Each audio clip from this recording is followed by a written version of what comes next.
امین عزیز احتشام ارشاد باری تعالی ہے، آیت نمبر 21 سورہ یونس۔ وَإِذَا أَذَقْنَا النَّاسَ رَحْمَةً مِّن بَعْدِ ضَرَّاءٍ مَسَّتْهُمْ إِذَا لَهُم مَّكْرٌ فِي آيَاتِنَا۔ جب ہم لوگوں کو اپنی رحمت کا مزہ چکھاتے ہیں بعد اس کے کہ انہیں تکلیف پہنچ چکی ہو، رنجوں میں غموں میں مبتلا کو جب دکھوں سے اللہ نجات دیتا ہے پھر انہیں سکون عطا کرتا ہے، راحت۔ تو اللہ فرماتا ہے اذا لہم مکر فی آیاتنا،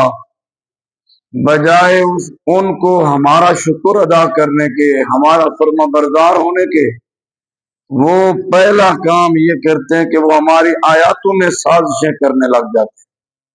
ہماری آیاتوں کے احکامات کو بدلنے لگ جاتے ہیں۔ کفار مکہ کے اوپر 7 سال قحط سالی مبتلا، یعنی قحط سالی مسلط رہی اور اس میں وہ مبتلا رہے، اور حتیٰ کہ ہلاکت کے دہاڑ جا کر قریب پہنچے، یوں کہ مرداروں تک وہ کھاتے تھے۔ یہ حالات بن گئے، 7 سال قحط سالی، بارش نہیں آئی، اناج ختم ہو گیا، سب کچھ۔ تو اللہ فرماتا ہے پھر ہم نے بارشیں عطا کی، اب ہریالی ہوئی، ان کی ضروریات پوری ہوئی۔ اب ان پر تو لازم یہ تھا کہ ہمارا شکر ادا کرتے، ہمارے فرما بردار بنتے، لیکن انہوں نے کیا کیا؟ اذا لہم مکر فی آیاتنا، وہ ہماری آیاتوں میں ہی مکر و فریب اور چالیں چلنے لگ گئے۔ اللہ کی اس آیت کا یہ مطلب نہیں ہوگا کہ ہم بتوں کو نہ مانیں، پھر بھی وہ بت پرستی میں لگے رہے، پھر بھی وہ شرک کرتے رہے، رب کی ربوبیت کو تسلیم نہ کیا۔ فرمایا قل اللہ واسرع مکرا، یا حبیب انہیں کہہ دو اللہ جلد خفیہ تدبیر فرمانے والا ہے، اللہ رب العزت ان کے مکر و فریب کا جلد حساب دینے والا، حساب لینے والا ہے، بدلہ لینے والا ہے۔ اور پھر اللہ رب العزت کی یہ شان ہے، وہ تو قادر قیوم ہے، وہ کون فرماتا ہے وہ ہو جاتا ہے۔ تو اس لیے فرمایا ان رسلنا یکتبون ما تمکرون، انہیں یہ بھی بتا دو ہمارے فرشتے تم جو مکر و فریب کر رہے ہو، چالیں چل رہے ہو، لکھ رہے ہیں۔ تو کفار بھی کرامن کاتبین ان پر بھی مقرر ہیں اور ان کے مکر و فریب چالیں لکھ رہے ہیں۔ اسی طرح نیکوکار کی نیکیاں بھی وہ لکھ رہے ہیں، بدکار اور فاسقوں کے فسق بھی وہ لکھ رہے ہیں۔ اللہ رب العزت وہ سب کچھ جانتا ہے، وہ اپنے لیے نہیں لکھوا رہا، وہ انسان کی فطرت میں داخل ہے کہ یہ مکر جاتا ہے، وہ چاہتا ہے کہ جو میں کہہ دوں گا وہی ہو جائے گا۔ تو ایسے میں اللہ رب العزت وہ تمام کے تمام نامہ اعمال اس کے سامنے رکھ دے گا۔ اور سورہ بنی اسرائیل میں اسی مضمون کو ذکر کرتے ہوئے رب نے فرمایا کل قیامت کے دن یہ منظر ہوگا، انسان کو مخاطب ہو کر اس کے نامہ اعمال پکڑا دیے جائیں گے اور کہا جائے گا اقرا کتابک کفا بنفسک الیوم علیک حسیبا، آج یہ اپنا لکھا ہوا پڑھ، تجھے ساری آج اس جان کو یہی کافی ہے۔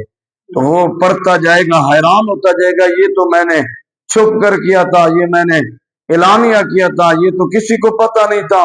یہ تو میرے ماں باپ کو بھی پتہ نہیں تھا، دوستوں کو بھی پتہ نہیں تھا، میں نے تنہائی میں بیٹھ کر یہ سازش بنی، فلاں کیا۔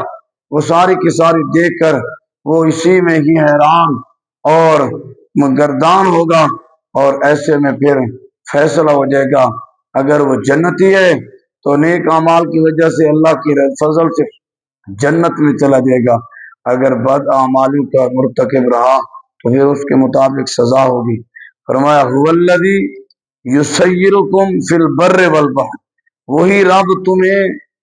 تریوں میں خشکیوں میں چلاتا ہے، وہی رب تمہیں خشکیوں میں تریوں میں چلاتا ہے، حتی اذا کنتم فی الفلک، یہاں تک کہ جب تم کشتیوں میں ہوتے ہو سوار، وجرین بہم بریح طیبہ، اور انہیں کشتیاں لے کر چلتی ہیں پاکیزہ اچھی ہوا کے ساتھ۔ یہ سمندروں میں ہوائی جو سمندری بیڑے چل رہے ہوتے ہیں، کشتیاں، سب سے زیادہ ملاحوں کی اور چلانے والوں کی اور بیٹھنے والوں کی یہی دعا، اللہ کرے ہوا جو ہے موافق رہے، یعنی جس سمت جہاز جا رہے ہیں ہوا کا رخ بھی ادھر رہے، اور طوفان کی اور موجیں شروع نہ ہو جائیں، یہ دعائیں ہوتی ہیں۔ تو کفار جو ہے ان کا طرز عمل ذکر کیا گیا کہ اس آیت کے اندر بتایا گیا انسانوں کو اللہ رب العزت نے یہ قدرت اور یہ طاقت دی ہے کہ وہ خشکیوں میں بھی سفر کرتا ہے، سواروں پر جو ہے سوار ہو کر، پیدل چل کر، اور سمندروں میں کشتیوں کے ذریعے اور بحری جہاز کے ذریعے، اور ہواؤں میں ہوائی جہاز کے ذریعے، یہ اللہ تعالیٰ ان تمام چیزوں کو بندوں کے لیے مسخر فرماتا ہے،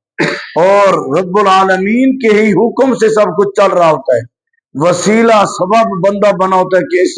فلاں نے یہ چیز ایجاد کی ہے، فلاں نے یہ چیز۔ اللہ فرماتے ہیں هو الذی یسیرکم، کبھی یہ مت سمجھنا کہ ہواؤں میں تمہارے جہاز اڑ رہے ہیں تو تمہاری کرتب کی وجہ سے، یا سمندر میں بحری جہاز چل رہے ہیں تو تمہارے کارنامے کی وجہ سے۔ فرمایا وہی ہے رب جو تمہیں خشکیوں میں بھی چلاتا ہے اور تریوں میں بھی چلاتا ہے، سمندروں میں، حتی اذا کنتم فی الفلک، یہاں تک کہ جب تم کشتیوں میں ہوتے ہو، وجرین بہم بریح طیبہ، اور کشتیاں انہیں لے کر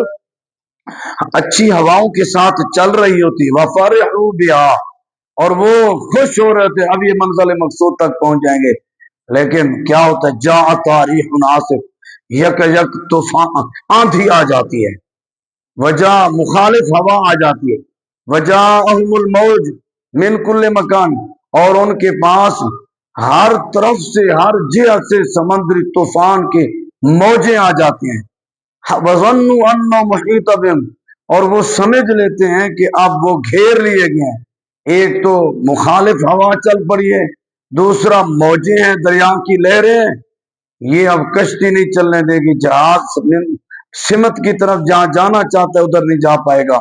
یہ جب کیفیت ہوتی ہے، اللہ فرماتے ہے دعوا اللہ مخلصین لہ الدین، اس وقت تو نہ کوئی مدد پہنچتی ہے، نہ کوئی بندہ کام آتا ہے، پھر وہ اللہ رب العزت کے مخلص بندے ہو کر رب کو پکارتے ہیں، اور کیا کہتے ہیں لئن انجیتنا من ہذہ لنکونن من الشاکرین، اے اللہ اگر تو نے ہمیں اس مصیبت سے نجات دی تو لنکونن من الشاکرین، تو ضرور ہم تیرے شکر ادا کرنے والے بن جائیں گے، تیرے عبادت گزار بن جائیں گے، اور تجھے پہلے نہیں مانتے تھے تو تیرے اوپر ایمان لے آئیں گے کہ تو نے اس مصیبت سے ہمیں نجات دی ہے۔ لیکن قرآن کہتے فلما انجاہم اذا هم یبغون فی الارض بغیر الحق، پھر جب اللہ انہیں اس مصیبت سے نجات دیتا ہے اور وہ منزل مقصود تک پہنچ جاتے ہیں، تو پھر وہی ان کی گناہ گاریاں، وہی ان کی بدکاریاں، فرماتا اذا هم یبغون فی الارض بغیر الحق، تب ہی وہ زمین میں ناحق زیادتیاں کرنے لگ جاتے ہیں، سرکشیاں کرنے لگ جاتے ہیں، رب کی نافرمانیاں کرنے لگ جاتے ہیں، بجائے رب کے شکر گزار بندہ بننے کے۔ وعدہ بھی کیا اللہ ہمیں اس سے نجات دیتے تو ہم، تو فرمایا پھر وہ اللہ کی زمین میں ناحق زیادتیاں کرنے لگ جاتی ہیں۔ یا ایھا الناس انما بغیکم علی انفسکم، اے لوگو سن لو، تمہاری سرکشی، تمہاری نافرمانی، تمہاری زیادتیاں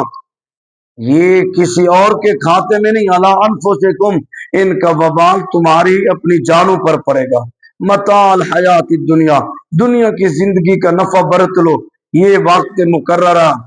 زندگی کا موجود ہے، جب تک نفع اٹھانا ہے اٹھا لو،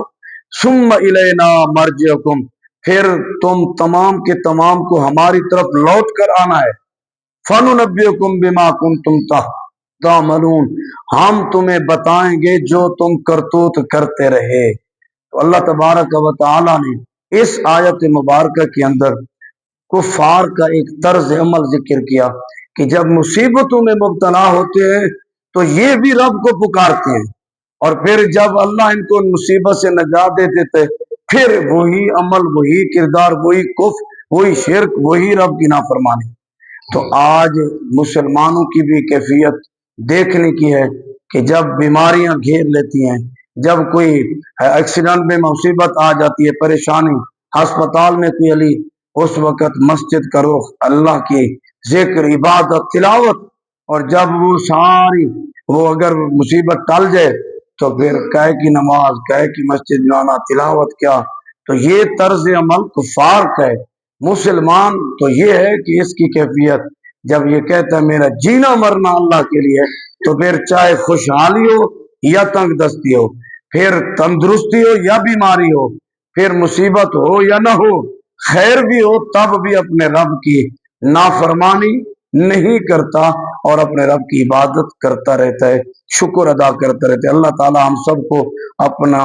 عبادت گزار بندہ بنائے. مزید اس آیت پر آیت نمبر 23 کی تفصیل اور آیت نمبر 24 کا بیان کل ہوگا. بسم اللہ.